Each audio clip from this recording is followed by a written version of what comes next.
I am Nikki और आप देख रहे हैं अपना YouTube channel IQ students point.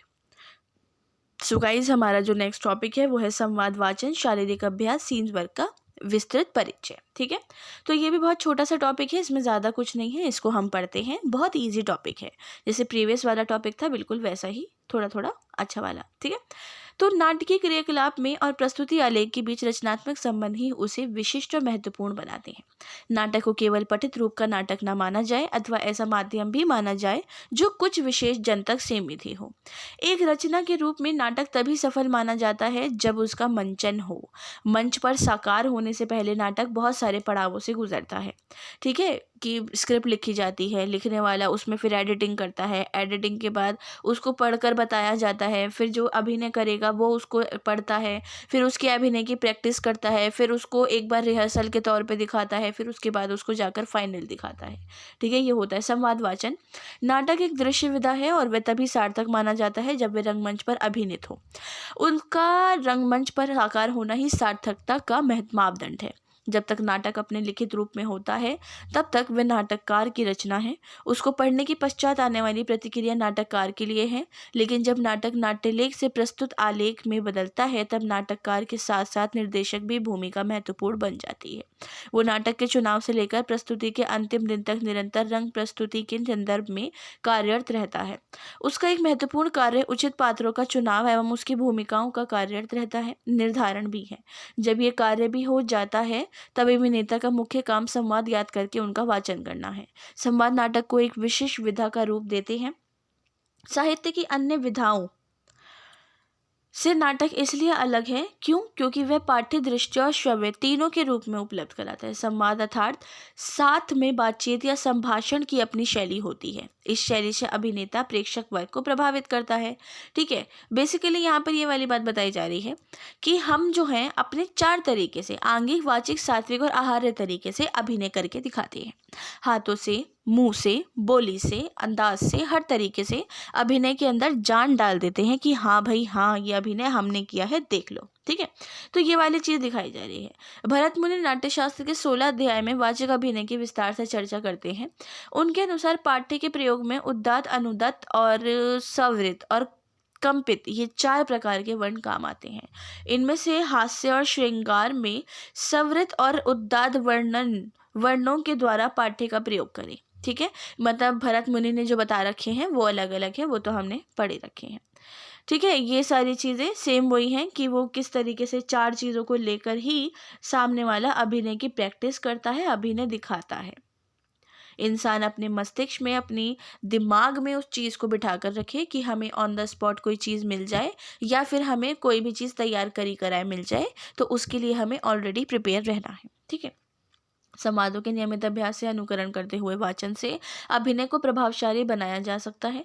अच्छी आवाज़ कला और कलाकार दोनों के लिए वरदान है, लेकिन आवाज़ अच्छी होना ईश्वरीय वरदान हो सकता है, पर उसका किस तरह, कब, कैसे प्रयोग करना है वो इंसान पर डिपेंड करता है। ठीक है, वो चीज़ बहुत ज़्यादा डिपेंड करती है कि आपके पास अगर आवाज़ अच्छी है या वो एक ईश्वर की देन है, और वो होने के बाद आपको उसका यूज़ कहाँ, कैसे और कब करना है वो आपको पता होना चाहिए। ठीक है, अंतिम सीट पर बैठे दर्शक तक आवाज़ पूरी तरह पहुंच जाए, ये अभिनय के लिए बहुत इंपॉर्टेंट होता है।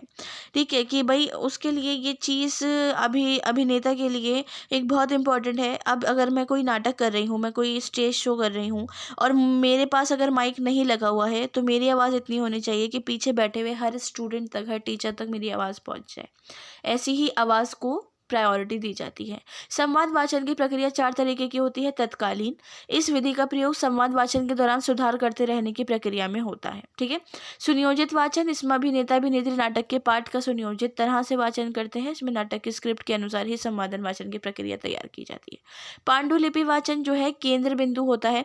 वाचक अभिनय हेतु अभिनेता या अभिनेत्री नाटक के पाठ की कॉपी लेकर प्रैक्टिस करते हैं। और स्मृति वाचन, इस विधि में अभिनेता स्क्रिप्ट की लिखित अपने संवादों को अच्छी तरह से याद करते हैं। याद करने के बाद अब प्रदर्शन करते हैं और उसकी प्रैक्टिस भी करते रहते हैं साथ साथ में, कि भाई अगर मतलब ये चीज़ है कि ये नहीं कि एक बार प्रैक्टिस करके छोड़ दिया, बाद तक उसकी प्रैक्टिस चलती रहती है।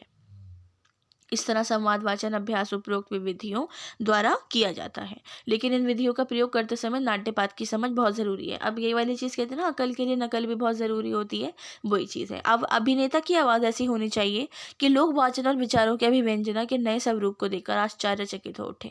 अभिनेता को स्वयं अपने वाचन के ध्वनि विन्यास से संतुष्ट नहीं होना चाहिए, वरन उसे ये भी देखना चाहिए कि दर्शक समुदाय उसे भली प्रकार सुन भी रहे हैं या नहीं।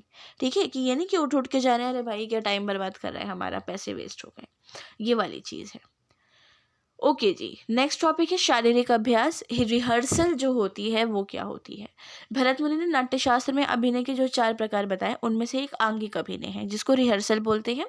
ठीक है, उन्होंने इस अभिनय को 6 अंगों वाला माना है, जिसमें सर, हाथ, कटी, वक्ष, पार्श्व, चरण, इन अंगों का उल्लेख किया गया है। ठीक है, ये सब उनकी लैंग्वेज में, मतलब एक संस्कृत लैंग्वेज में जो है कि आँख, नाक, कान, हाथ, पैर, ये सब जो रखे गए हैं। भारतीय संदर्भों में योग से बढ़कर कोई वार्म अप नहीं हो सकता जो मन और शरीर के अंग सभी को गतिशील प्रदान करता हो। इस संदर्भ में लोकेंद्र त्रिवेदी का अनुभव पढ़ना और समझना आवश्यक है।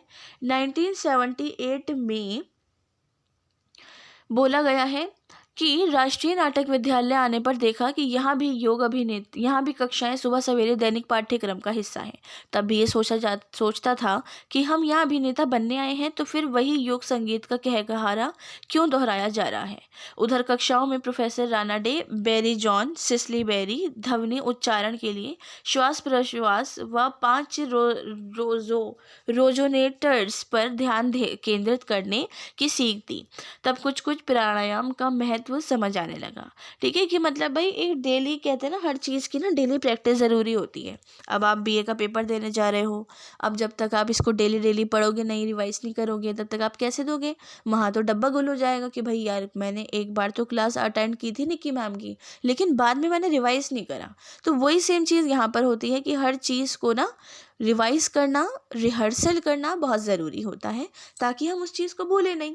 ठीक है, नाटक में अभिनय के लिए शारीरिक अभ्यास ज़रूरी होता है कि किस मौके पे हाथ पैर चलाने हैं, आंखें चलानी हैं। अब मैं आप लोगों को अगर इस टाइम पढ़ा रही हूँ, जैसे मैं ऑफलाइन बच्चों को पढ़ाती हूँ, हाथ पैर चला कर, पैर तो नहीं खैर, हाथ चलाकर और अपनी भवें उचकाकर अपनी आँखों से समझा रही हूँ कुछ करके, तो मैं आप लोगों को ऑनलाइन भी बिल्कुल वैसे ही पढ़ाती हूँ, बिल्कुल वैसे ही पढ़ाती हूँ।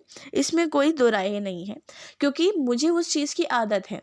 और अगर मैं ऐसे नहीं पढ़ाऊँगी ना, तो मैं आप लोगों को पढ़ा नहीं पाऊँगी, क्योंकि मुझे पढ़ाने के लिए, रिहर्सल के लिए एक अपने आप को प्रिपेयर करना ज़रूरी है, क्योंकि मैं यहाँ पर भी एक तरीके से अभिनय का ही रूप अदा कर रही हूँ, आप लोगों को सामने एक टीचर का रूप अदा कर रही हूँ। ठीक है, तो उस चीज़ के लिए मेरी रिहर्सल रेगुलर बेसिस पे बहुत ज़्यादा ज़रूरी है। उसी के साथ साथ जॉय मिताई के अनुसार एक तनाव युक्त अभिनेता अपनी रचनात्मक छूट से वंचित हो जाता है। उनके अनुसार शारीरिक अभ्यास में वार्म अप का बहुत महत्व है, जिसे व्यक्ति और समूह में बांटकर करवाते हैं। ठीक है, अच्छा जी, अभ्यास की कुछ क्रियाएं। जहां प्रैक्टिस कर रहे हैं वहां एकांतक टहलना, अपने साथ कार्य कर रहे अभिनेताओं पर ध्यान देना, इस बीच सभी के मध्य कम से कम 4-5 फुट की दूरी बनाई रखनी चाहिए।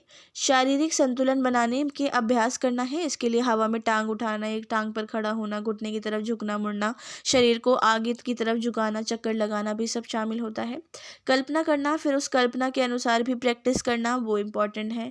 सर पर पैर तक संपूर्ण शरीर को जागृत करने हेतु शरीर के हर भाग को लगातार मोड़ना, झुलाना, ये सब कुछ बहुत ज़रूरी होता है। शक्ति के लिए कलाबाजी जैसा अभ्यास करना, स्ट्रेचिंग अभ्यास करना, ग्रुप में बिना बात किए एक साथ उछलना कूदना, दर्पण क्रीड़ा करना, अपने 5 इंद्रियों को नियंत्रित करने का प्रयास करना, सूर्य नमस्कार करना, मन, हृदय, आत्मा और शरीर को बहुमुखी बनाने के प्रयास करना, शरीर में लचीलापन लाने हेतु विविध क्रियाएं भी करना। ठीक है, ये जो है हमें दी गई हैं और हमें इसको बहुत ध्यान से याद रखना है। सीन वर्क से आश्रित दृश्य अध्ययन एवं उसकी तैयारी से है। ये नाटक के दृश्य पक्ष यानी प्रस्तुति से जुड़ी एक प्रक्रिया होती है, जिसका संबंध निर्देशक और अभिनेता अभिनेत्री से होता है। सीन वर्क में पात्र की भूमिका से संबंधित स्थितियों का सूक्ष्मता से अध्ययन किया जाता है और उसके अनुसार दृश्य निर्माण की तैयारी भी की जाती है। इस दृश्य बंध का मिला जुला रूप भी कहा जा सकता है, जैसे दृश्य बंध में दृश्य सज्जा के द्वारा एक सीन को निर्धारित किया जाता है उसी तरह दृश्य अध्ययन द्वारा अभिनेता या अभिनेत्री दृश्य का निर्माण भी करते हैं। ठीक है, दृश्य का ये निर्माण उनकी अभिनय कला द्वारा होता है, इसलिए रिहर्सल या पूर्वाभ्यास की प्रक्रिया सीन वर्क के वर्क के अंतर्गत ही मानी जा सकती है।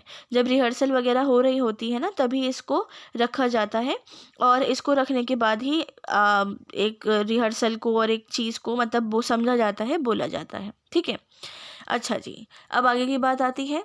तो सीन वर्क की प्रक्रिया में अभिनेता या अभिनेत्री को संवाद की परिस्थिति अनुसार अलग अलग दृश्य तैयार को करने को कहा जाता है। अपने साथी अभिनेताओं के संग मिलकर दृश्य विश्लेषण किया जाता है और ये पक्ष सीधे अभिनेता या अभिनेत्री को दिया जाता है। प्रस्तुति प्रक्रिया में जब निर्देशक द्वारा कलाकारों का चयन कर लिया जाता है तो उसके बाद उनकी भूमिका भी उनको दे दी जाती है। ठीक है, कि अलग अलग तरीके से कि भाई ये रोल निभाएगा, ये रोल निभाएगी, और उसके बाद उनको वो सब दे दी जाती है। स्क्रिप्ट को हाथ में रख दिया जाता है, लो भाई लो, पढ़ो, करो, प्रैक्टिस करो, और प्रैक्टिस करते करते स्क्रीन वर्क पर ध्यान भी दो। ठीक है, तो बस इसके अंदर यही चीज़ है। उसके बाद आपका आ जाता है कॉन्क्लूजन स्टूडेंट। तो कॉन्क्लूजन में आप लोगों को तो पता ही है कैसे लिखना है। हमेशा से लाइनों को उठा कर अपने आंसर की उसको प्रायोरिटी देते हुए लिखना है, और फिर उसको लिखने के बाद अपने थोड़े बहुत पॉइंट ऑफ व्यू को डाल देना है, और डालने के बाद आपका जो पूरा आंसर है वो कंप्लीट हो जाएगा। ओके, सो आपका ये टॉपिक कंप्लीट हो गया है स्टूडेंट। नेक्स्ट क्लास में जो हम टॉपिक पढ़ेंगे वो हमारा टॉपिक होगा मंच प्रबंधन, सेट, रंग सामग्री, प्रचार प्रसार, ब्रोशर निर्माण। सो इसको हम पढ़ेंगे और अपने इस पूरे सब्जेक्ट को जल्द से जल्द ख़त्म करने की कोशिश करते हैं। सो आज की क्लास के रिगार्डिंग आपको कोई क्वेश्चन या डाउट हो या सजेशंस हो तो आप मुझसे कमेंट बॉक्स या टेलीग्राम चैनल पे पूछ सकते हैं। So thanks for the watching and best of luck all.